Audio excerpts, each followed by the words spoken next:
અભય થઈને નિષ્પક્ષતાથી નિરપેક્ષ રીતે વાસ્તવિકતાનો અરીસો રૂપી સચોટ માહિતી લાવતો સત્યની સાથે અભય ટાઈમ્સ।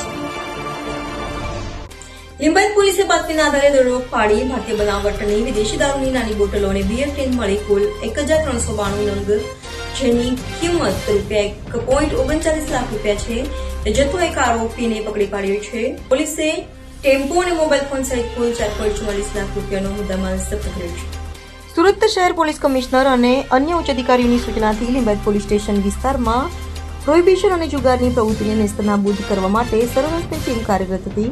દરમિયાન સર્વેલન્સના police sub inspector DR Odedara અને તેમની ટીમને બાતમી મળી હતી કે ગોળાદરા વિસ્તારમાં દારૂનો મોટો જથ્થો આવવાનો છે।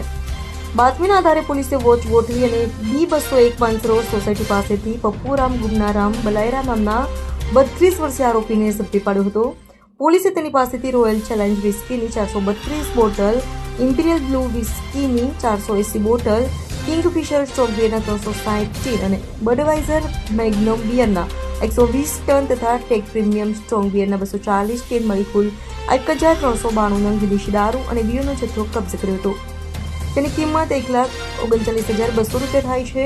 આ ઉપરાંત પોલીસે દારૂની હેરાફેરીમાં ઉપયોગમાં લેવાયેલો મારુતિ સુઝુકી કંપનીનો ટેમ્પો રજિસ્ટર નંબર MP04BU8709 જેની કિંમત ₹3 લાખ છે અને એક મોબાઈલ ફોન કિંમત ₹5,000 મળી કુલ ₹4,44,200 મુદ્દામાલ જપ્ત કર્યો છે। આ કેસમાં જીતેન્દ્રસિંહ ઉર્ફે જીતી નામનો એક આરોપી વોન્ટેડ છે।